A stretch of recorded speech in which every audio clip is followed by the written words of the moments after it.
আবারও পার্শ্ব শিক্ষক সহ সমগ্র শিক্ষার প্রায় 90,000 কর্মচারীর উপর চলা দীর্ঘ বঞ্চনার বিরুদ্ধে আগামী 5ই ফেব্রুয়ারি বিধানসভায় ঝড় তুলতে চলেছেন প্রতিবাদের আর এক নাম বিধায়ক নওশাদ সিদ্দিকী সাহেব। আগামী 5ই ফেব্রুয়ারি সমগ্র শিক্ষা বাঁচাও মঞ্চের পক্ষ থেকে বেতন বৃদ্ধি সহ একাধিক বৈধ দাবি নিয়ে তারা বিধানসভা ডেপুটেশন দিতে চাইছে। এই মর্মে আমাকে বিধায়ক হিসাবে আমাকে আমন্ত্রণ জানাচ্ছে। ইতিপূর্বে পার্শ্ব শিক্ষকদের যে সাম্মানিক যেটা দেওয়া হয় সেটা বর্তমান বাজার মূল্যের সাথে অনেকটাই কম, সেটা ইনক্রিজ করা দরকার, বৃদ্ধি করা দরকার। তার সাথে সহমত হয়ে আমি বিধানসভায় এই প্রস্তাবটা রেখেছিলাম, মেনশন করেছিলাম। 2025 সালে এটা আলোচনা হয়েছিল, শুনছি যে মুখ্যমন্ত্রী টেবিল পর্যন্ত গিয়ে ওই অবস্থায় আছে, আর পাশ হয়নি। এটা তো মেনে নেওয়া যায় না। আমরা দেখছি পশ্চিমবাংলায় প্রায় এমএসকে, এসএসকে, পার্শ্ব শিক্ষক এবং সাথে সাথে শিক্ষা বন্ধু এবং সর্বশিক্ষা কর্মী মিলিয়ে প্রায় 90,000, অর্থাৎ 90,000 পরিবার এই উপর নির্ভর করছে। এর আগে আমরা দেখেছি বিধায়কদের যখন এক লাফে 40,000 টাকার উপর ভাতা বৃদ্ধি হয়েছিল, তখনও কিন্তু এটার বিরুদ্ধে নওশাদ সিদ্দিকী সাহেব সরব হয়েছিলেন। তখনও তিনি প্রতিবাদ করেছিলেন, তখনও তিনি বলেছিলেন যে পার্শ্ব শিক্ষকরা তারা এতটাই কম ভাতা পান যে তাদের জীবন ধারণ করা কষ্টকর হচ্ছে, তাদের জীবনটা চলছে না। এর আগেও আমরা দেখেছি এক লাফে এমএলএ মন্ত্রীদের যখন 40,000 টাকার উপর ভাতা বৃদ্ধি হলো, তখনও তিনি এটার প্রতিবাদ করেছিলেন। তখনও তিনি প্রতিবাদ করে বলেছিলেন যে একদিকে পার্শ্ব শিক্ষকরা যখন না খেয়ে মরছে, তাদের এমন একটা ভাতা দেওয়া হয় যাতে তাদের সংসারটা চলছে না, তাদের ভাতা বৃদ্ধি করাটা আগে জরুরি ছিল। এমএলএ মন্ত্রীদের এত টাকা একসঙ্গে ভাতা বৃদ্ধি করার কোনো প্রয়োজন ছিল না। এটা একমাত্র তিনিই প্রতিবাদ করেছিলেন, আর কোনো এমএলএ আর কোনো বিধায়করা কিন্তু প্রতিবাদ করেননি। এমএলএ মন্ত্রীদের ভাতা 7,000 টাকা থেকে বেড়ে 2 লক্ষ টাকার বেশি হলেও পার্শ্ব শিক্ষক সহ সমগ্র শিক্ষার প্রায় 90,000 কর্মচারীরা কেন তাদের বেঁচে থাকার মতো ন্যূনতম ভাতা পাবে না?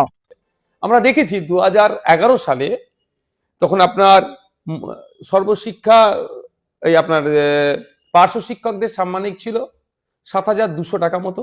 সেই সময় মুখ্যমন্ত্রী সাম্মানিক ছিল 7,000 টাকা। আজকে 2026 সালে দাঁড়ালে দেখা যাবে ওই যারা পার্শ্ব শিক্ষক আছেন, প্যারা টিচার, তাদের সাম্মানিক 10,000 আর মুখ্যমন্ত্রীর 2 লাখের ওপরে, তাহলে বা মন্ত্রীদেরও 1.5 লাখের কাছাকাছি। তাহলে নেতা মন্ত্রীদের তাদের সাম্মানিকটা বেড়ে যাচ্ছে বাজার দর অনুযায়ী, কিন্তু যারা সমাজ গড়ার কারিগর, শিক্ষক যারা, প্যারা টিচার যারা, সুপ্রিম কোর্টের গাইডলাইনে বলা হয়েছে সমকাজে সমবেতনের কথা, তাদের কোনো মান্যতা না দিয়ে তাদেরকে সমস্ত ধরনের কাজ করানো হচ্ছে। এবং যে স্কুল ছুট, তাদের ধরে নিয়ে এসে আবার স্কুলে ফিরিয়ে নিয়ে আসা, বুঝিয়ে মেন্টালি কাউন্সিলিং করে পরিবারকে বুঝিয়ে, এই কাজটাই প্যারা টিচাররা সব থেকে বেশি করে।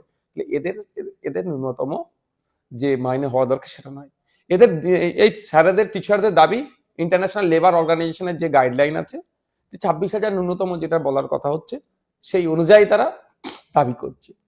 দাবি অবৈধ কিছু নয়, অযৌক্তিক কিছু নয়।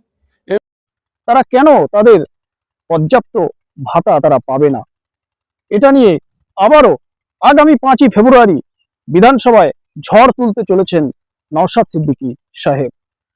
তিনি বলছেন যে ইন্টারন্যাশনাল লেবার অর্গানাইজেশনের গাইডলাইন অনুযায়ী পার্শ্ব শিক্ষকদের 26,000 টাকা বেতন কেন হবে না?